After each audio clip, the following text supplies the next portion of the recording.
Olá, aluno, olá, aluna.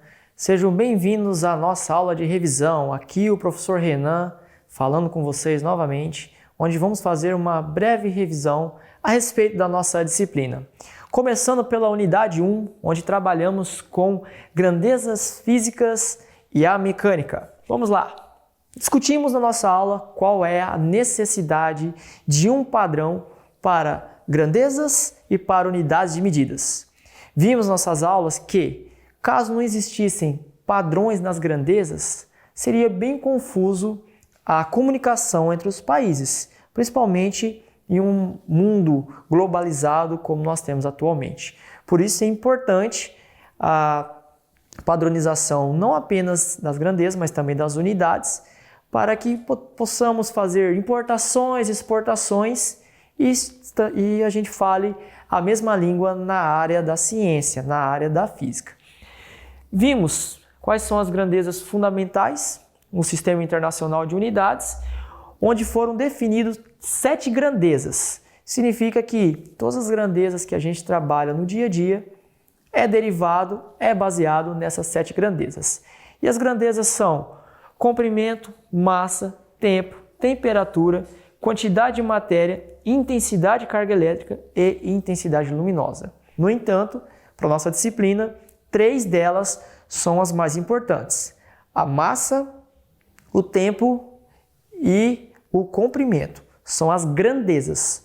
No entanto, a gente viu que grandezas pode ser utilizado unidades, que é a unidade de medida na qual eu meço essa grandeza. Então, por exemplo, o comprimento a gente utiliza o metro, poderia ser quilômetro. Alguns países utilizam jardas, alguns países utilizam léguas marítimas. Tudo é comprimento, tudo é a mesma grandeza, mas no qual utiliza unidades de medidas diferentes. Discutimos um pouco sobre as grandezas derivadas como velocidade, aceleração, hertz, watts, newton. São todas grandezas derivadas daquelas 7 grandezas fundamentais. Vimos o comprimento e a parte mais importante é, atualmente, o que é um metro? Um metro é o trajeto percorrido pela luz no vácuo durante um intervalo de tempo igual a 1 dividido por aproximadamente 300 mil segundos. É baseado então na velocidade da luz, uma vez que a velocidade da luz é uma constante universal. Então aqui no Brasil, qualquer lugar do planeta eu consigo refazer o experimento e medir 1 metro baseado na velocidade da luz. Tem uma acurácia muito alta. Falamos sobre a grandeza massa, onde antigamente era baseado em um protótipo e hoje em dia a gente consegue basear em unidades atômicas, baseado no átomo de carbono 12. E falamos também sobre o tempo, como que é medido o 1 segundo, que é a unidade de medida padrão, como que é o 1 segundo hoje em dia. É baseado em um sistema atômico, onde a gente consegue verificar a oscilação de luz em um determinado átomo. Também é preciso um laboratório específico para conseguir aferir esse 1 segundo. Contudo, a gente consegue aferir 1 segundo no Brasil, 1 segundo nos Estados Unidos, 1 segundo na Groenlândia, 1 segundo em qualquer lugar do planeta, desde que você tenha os equipamentos específicos para poder fazer esta medida.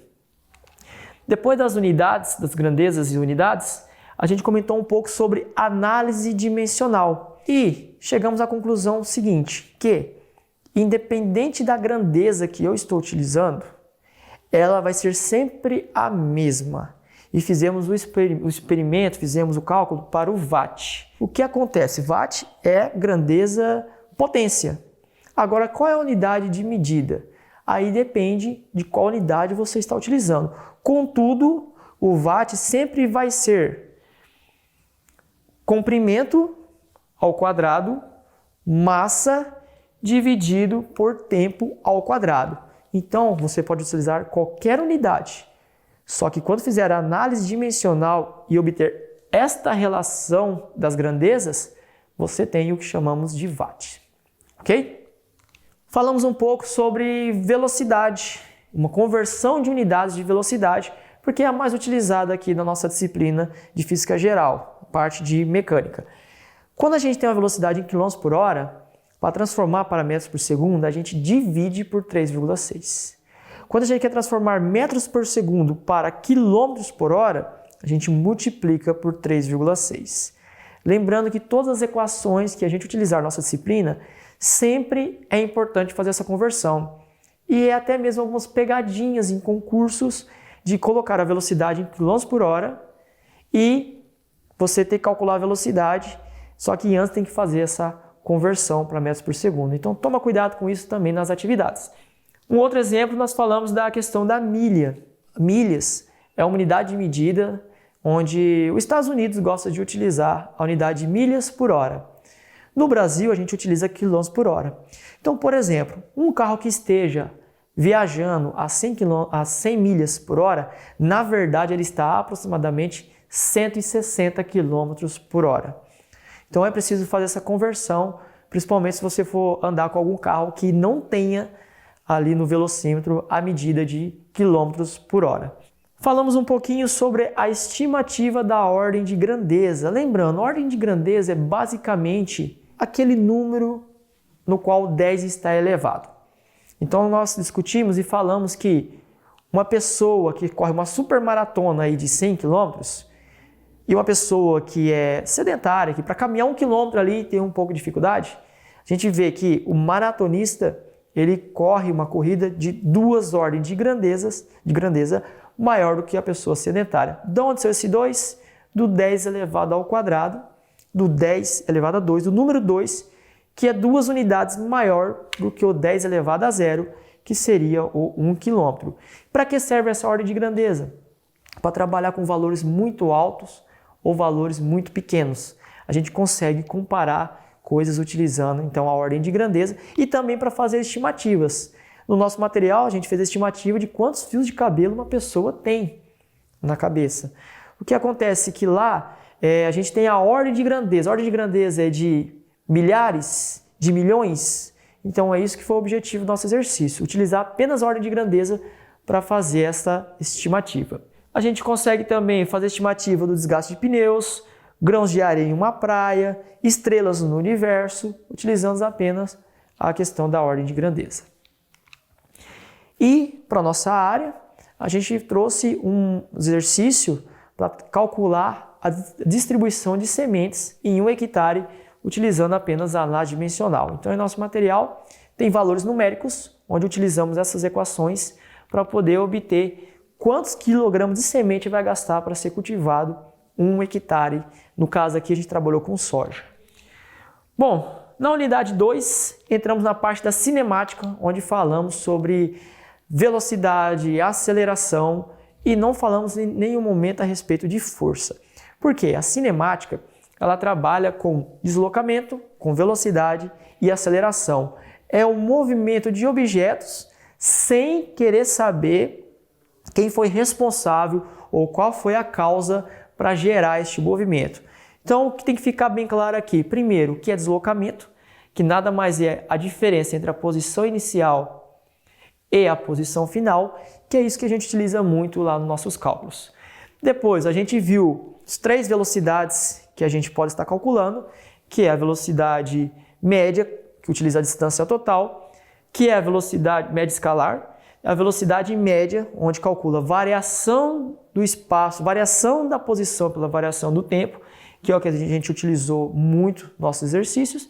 E a terceira velocidade, que a gente pode calcular também, é a velocidade instantânea, que é aquela que você olha no velocímetro, você vê naquele instante. Por exemplo, se você está a 40 km por hora, andando em aquele instante é aquela velocidade, que para nós, matematicamente, conseguimos calcular. Só que para fazer esse cálculo, a gente precisa do limite, então a gente precisa das ferramentas da disciplina de cálculo diferencial e integral. Ok? Dando sequência, nós trabalhamos com a equação horária do espaço. Deduzimos essa equação, que para nós o mais importante foi, chegamos na equação onde a posição final é igual à posição inicial mais a velocidade média vezes o tempo. Temos aí 4 incógnitas.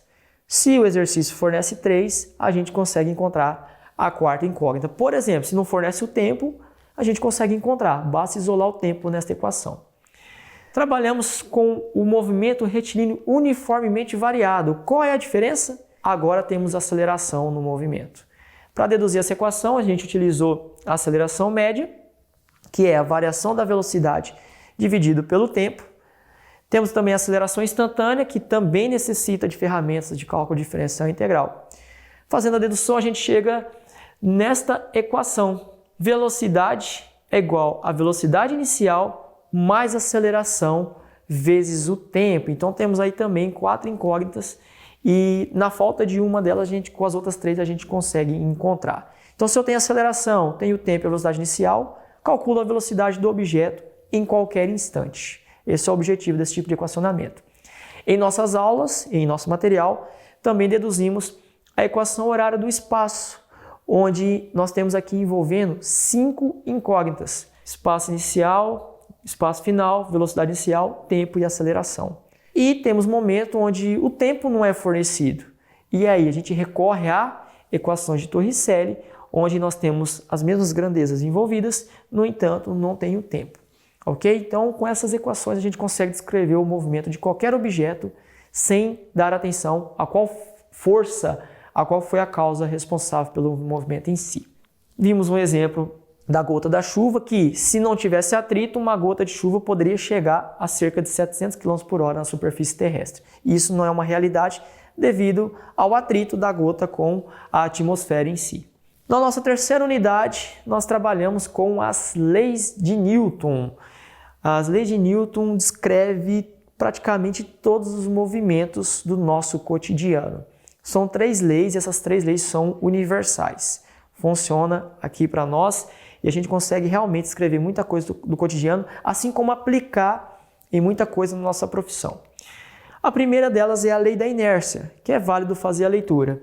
Todo objeto permanece em seu estado de repouso ou de movimento retilíneo uniforme, a menos que ele seja obrigado a mudar aquele estado por ação de forças exercidas sobre ele. É como nós discutimos. Se um objeto está em movimento em linha reta com uma velocidade constante, ele só vai, se não tiver atrito, ele só vai mudar esse estado de movimento se alguma força for exercida.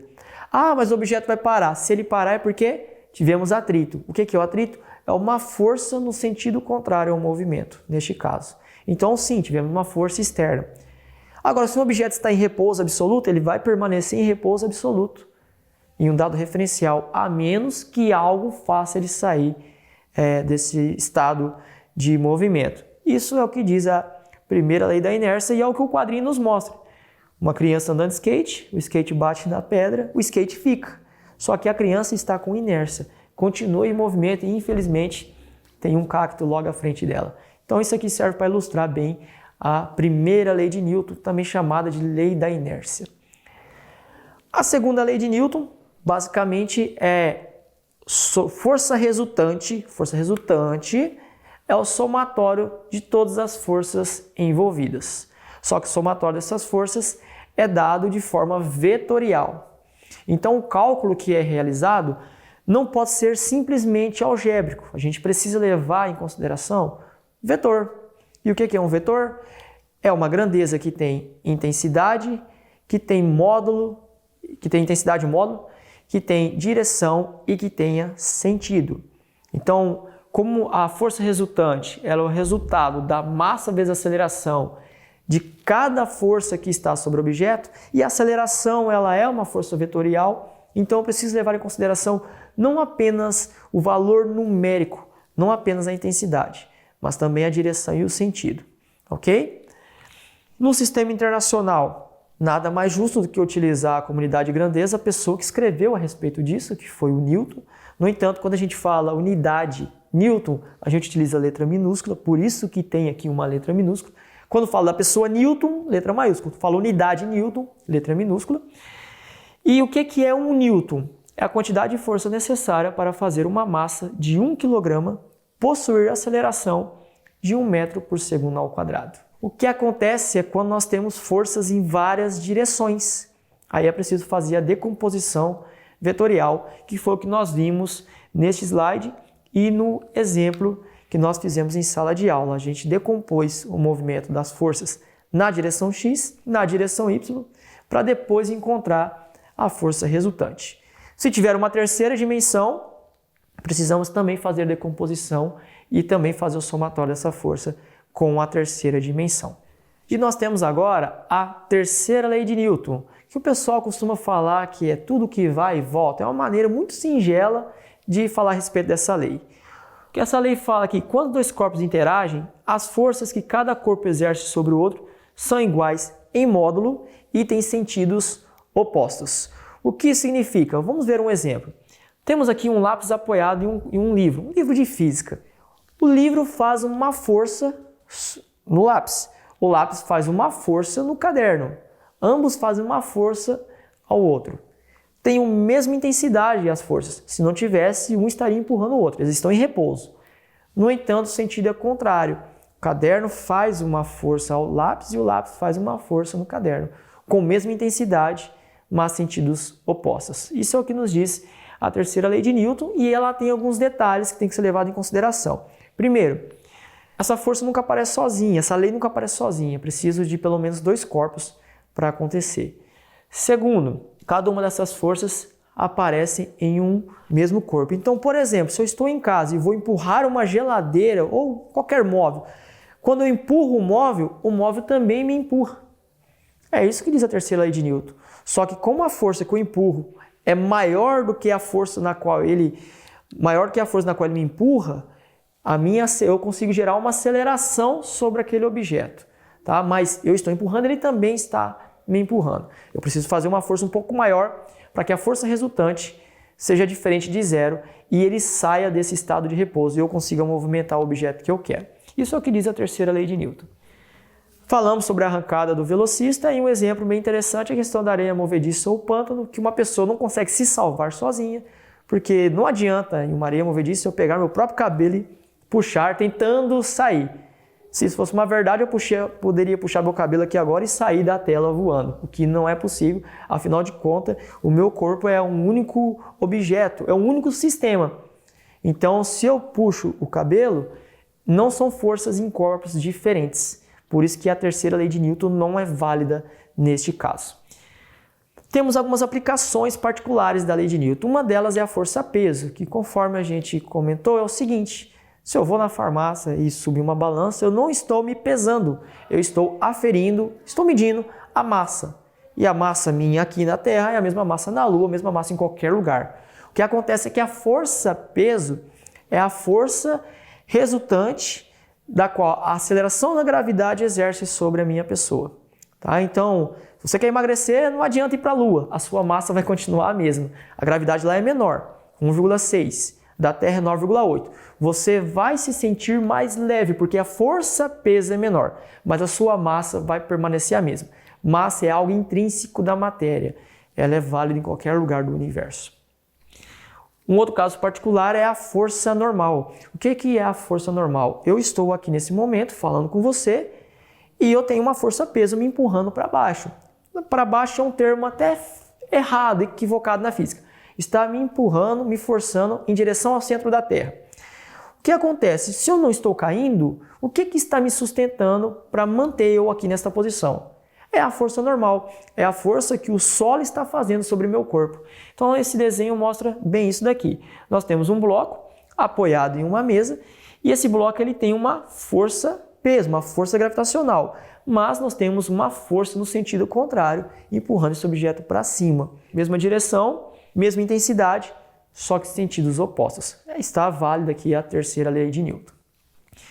Temos agora a força de atrito, que conforme discutimos, o atrito é o que podemos dizer que é um mal necessário. Eu preciso do atrito para se locomover, para iniciar o movimento. Só que o atrito, ao mesmo instante, ele contribui para parar o movimento.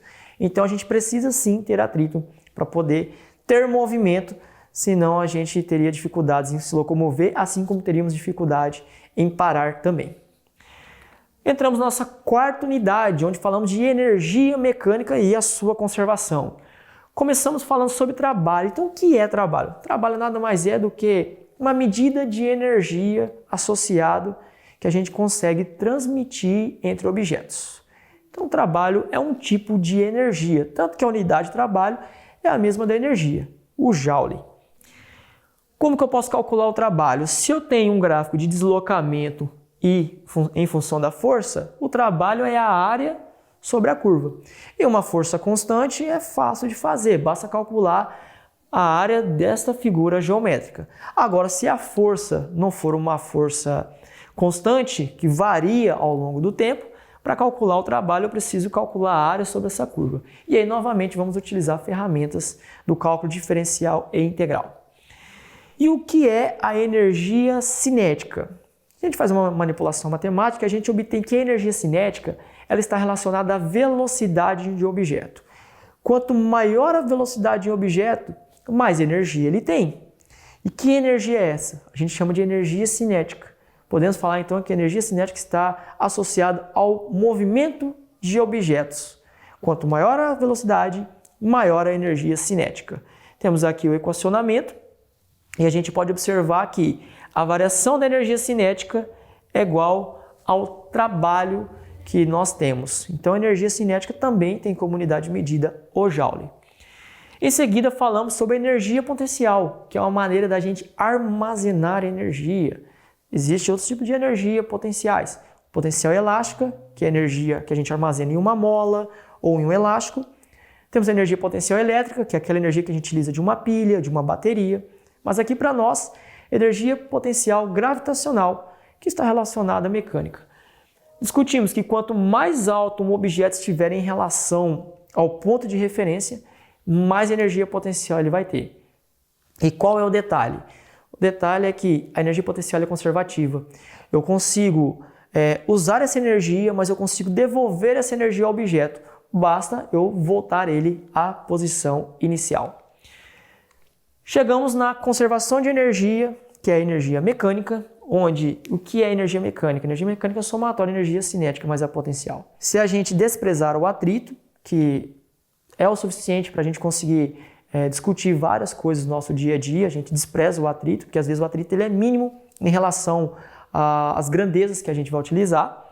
E a gente tem então que a energia mecânica ela é a energia cinética mais a energia potencial. Qual é o detalhe? A energia mecânica ela se conserva. A energia mecânica, desprezando o atrito, ela é conservativa. Quer dizer que em qualquer momento o somatório da potencial e da cinética vai ser o mesmo. E aí nós temos o exemplo do pêndulo, onde no ponto A ele tem apenas energia potencial. É a altura máxima que ele tem e tem um instante que a velocidade é nula. Se não tem velocidade, a energia cinética é nula. No ponto B, nós vamos ter apenas energia cinética. É o momento onde a velocidade é máxima e a energia potencial é nula. Se eu quiser calcular a velocidade em qualquer um dos pontos, por exemplo, no ponto D e ponto E, basta eu saber a diferença de altura e isolar a velocidade no equacionamento que a gente consegue encontrar. Lembrando que nesse equacionamento também a velocidade sempre tem que estar em metros por segundo, a massa em quilogramas, tá? Sempre no Sistema Internacional de Unidades de Medidas.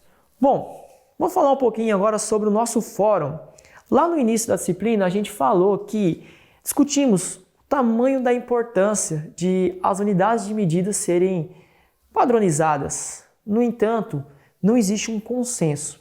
O Sistema Internacional de Unidades de Medidas, ele definiu, estas são as padrões. Só que alguns países insistem em usar outras unidades. Tem lá os seus motivos. Contudo, é preciso conseguir fazer as conversões.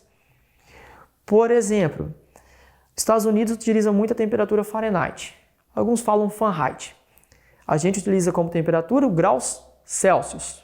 Na ciência, a gente utiliza o Kelvin. Não é graus Kelvin, é Kelvin. Imagine eu pegar um termômetro e verificar a temperatura e olhar e está lá 100 graus Fahrenheit. Tá, e aí? Estou ou não com febre? Então é preciso fazer esse tipo de conversão. Por isso que existem tabelas onde a gente consegue fazer esse tipo de conversão. E o Fahrenheit tem lá o seu fator histórico de por que utiliza esse tipo de escala. Então, qual que é a intenção do fórum? Por ser conceitos extremamente importantes, a gente quer que você descreva com suas palavras qual é a diferença entre grandeza e unidade de medida, porque isso tem que ficar claro. O que é uma grandeza e o que é uma unidade, ok? E nós chegamos na nossa atividade prática, onde nós vamos ver o que é a atividade prática 1. Nós vamos fazer um experimento em um laboratório virtual, onde o objetivo vai ser o seguinte: vamos verificar um pouquinho a segunda lei de Newton. A segunda lei de Newton falava que força é igual a massa vezes aceleração. Então vamos pensar, se eu tenho a massa, eu tenho a força, eu calculo a aceleração. Se eu tenho a aceleração, tenho a força, eu calculo a massa e vice-versa. Então eu consigo fazer esses cálculos utilizando essas três grandezas. Então o objetivo desta prática que nós vamos estudar é verificar a segunda lei de Newton, determinar a massa de um corpo utilizando a segunda lei de Newton, como que a gente determina a massa, e determinar a força sobre um corpo também utilizando a segunda lei de Newton. Então nós vamos trabalhar com isso daqui na nossa atividade prática, onde nós vamos estar mudando alguns parâmetros de entrada e calculando o que a gente quer. Então, por exemplo, a aceleração da gravidade na Terra nós sabemos. Vamos desprezar o atrito. Eu sei a força, 5 newtons. A gente vai trabalhar, vai ter um equacionamento, onde a gente vai ter aqui como resultado o tempo. O tempo que demora para esse bloco percorrer uma distância de 20 metros. Com isso a gente vai conseguir fazer os cálculos e obter qual o valor da massa 1, qual o valor da massa 2. Ou seja, sem ir lá e aferir a massa, calculando o tempo, tendo os valores da aceleração e da força, a gente consegue descobrir a massa de um objeto. O equacionamento é esse daqui. Força é massa vezes aceleração. Então, o que é aceleração?